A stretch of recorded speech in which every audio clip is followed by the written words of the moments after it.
Good afternoon, dear students. This is Dr. Yogesh Agrawal. Today I am watching, and today I am presenting on a topic on the phase change cycle. This is a part of thermal engineering application. This is a cycle in which a substance change in a phase and restore in the original state. This is called a cycle in which the phase is a restore in the original form. This is called a phase change cycle. And phase change cycle are the many types. This is the Carnot cycle, Rankine cycle, reheat cycle, regenerative cycle, and a binary vapor cycle. These are the types of the vapor power cycle or the phase change cycle. In a thermodynamic power plant where the substance changing the phase from one state to another state and restored to the original condition, it is called a phase change cycle. तो power plant में जहाँ की पानी को गर्म करने के बाद स्टीम बनाते हैं, स्टीम को यूटिलाइज टरबाइन में उसका एक्सपांसन करके जनरेटर के शाफ्ट में यूज करते हैं, वर्क डन लेते हैं, देन फाइनली कंडेंसर में लेके कंडेंस करते हैं लिक्विड फॉर्म में, और फिर वापस से उस लिक्विड वाटर को हम पंप करके वापस से बॉयलर में पहुंचाते हैं. This is the basic functioning of the power plant. तो यहाँ पे आपके पास 4 यूनिट दिखाई गई हैं. एक आपके पास बॉयलर यूनिट है जो आप देख रहे हैं, जहाँ पे की स्टीम बन रही है. ये स्टीम आपकी ड्राई स्टीम यदि रहती तो उसको सुपर हीट किया जाता है सुपर हीटर कॉइल के द्वारा, एंड आफ्टर दैट स्टीम यहाँ से निकलने के बाद टरबाइन में इसका एक्सपांसन होता है, where it will be expanded, and after that यहाँ से जो भी वर्क डन अपने को मिल रहा है वो जनरेटर के शाफ्ट के थ्रू हम सप्लाई कर देते हैं. And there will be, after the expansion, steam will be go into the condenser unit where it will be condensed into the liquid form. This is done in the phase change cycle and the power plant. And after that condensation, it will be liquid form which is converted from the condenser unit. It will be pumping back to the boiler unit by the compression process. This is the main functioning of the power plant. So here it is the Carnot cycle which is presenting in the TS diagram. In the Carnot cycle, where the heat supply and the heat reaction is taking place in this process, a number of the thermodynamic processes which are carried out in the power plant, such as the isothermal compression, isothermal heat supply process, isentropic expansion, isentropic compression. These are the processes carried out in the thermal power plant. So that here the thermodynamic process are showing here for the Carnot cycle. This is the diagram where it is showing the point wise 1, 2, 3 and 4. The number point are given here, the 1, 2, 3 and 4.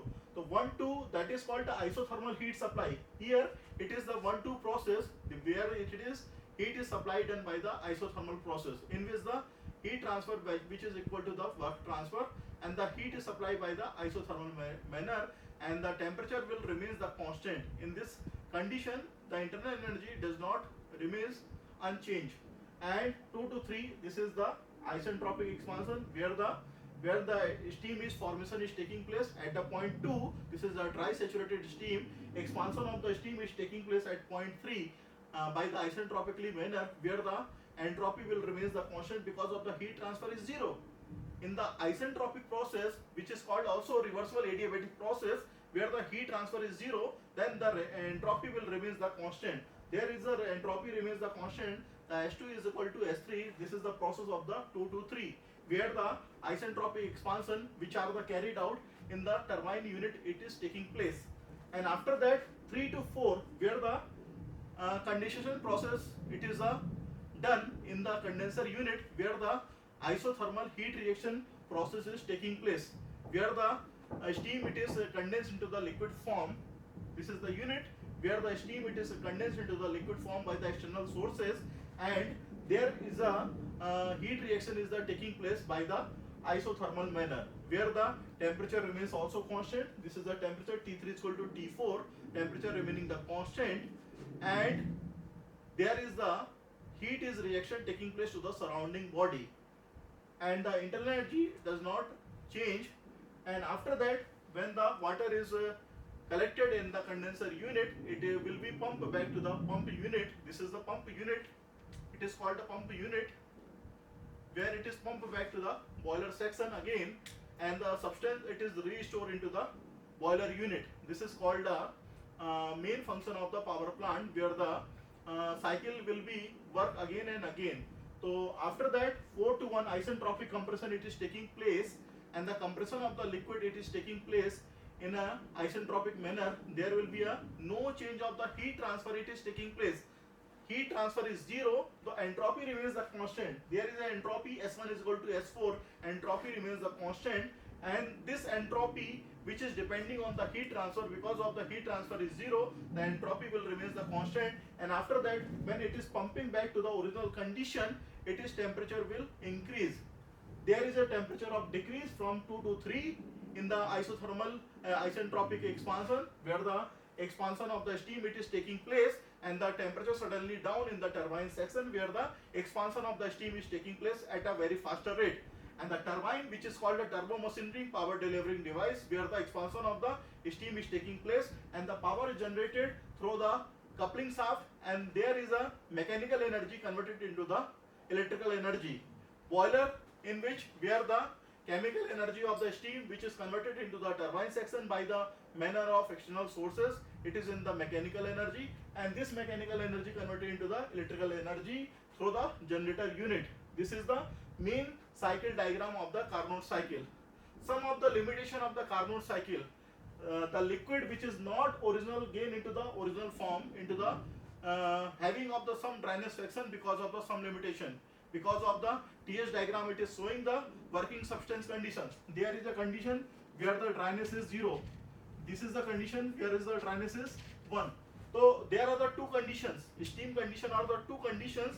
There is a when the water particle is 0, there is a no change of the condition of steam, and the where is the water particle is 0, there is a dryness fraction is 0. Where the dryness fraction is equal to 1, there is called a dry steam. So that's why here the dryness it is vary from the 0 to 1 in between of the section. So here it is the saturated liquid condition, there is a saturated steam condition, and this is the point, this is called the critical point, where the both points are the meeting. This is the critical point. So critical point where the water region or the water section it is meet into the saturated steam condition or saturated substance condition. So here the efficiency formula which is developed for the Carnot cycle, this is called the thermal efficiency of the Carnot cycle, which is depending on the two temperature limit. This is equal to the 1 minus of the T minimum by the T maximum. T minimum is the minimum temperature. This is called the minimum temperature, and it is the heat which we rejected, and this is the maximum temperature where the heat will be supplied. So T maximum temperature where the heat will be supplied, T minimum is the temperature where the heat will be rejected, is equal to 1 minus of the heat reaction by the heat supply. This is also formula generated for the Carnot cycle after the some simplification of the calculation for the Carnot cycle using of the isentropic process for the subsequent calculations for the expansion process and the compression process. The formula will be generated. It will be of the 1 minus of the T minimum by the T maximum. This is the main condition of the thermal efficiency of the Carnot cycle. For improving of the Carnot cycle efficiency, there will be a chances of decreasing of the minimum temperature and improving of the maximum temperature. If minimum temperature are decreased further, there will be increase of the Carnot cycle efficiency. If the increase of the maximum temperature, there is also chance of the increasing of the thermal efficiency of Carnot cycle. This is the fundamental about the Carnot cycle. Tomorrow I will discuss about the another power cycle or the phase change cycle, such like a Rankine cycle, regenerative cycle, binary vapor cycle, and so on. Thank you to all.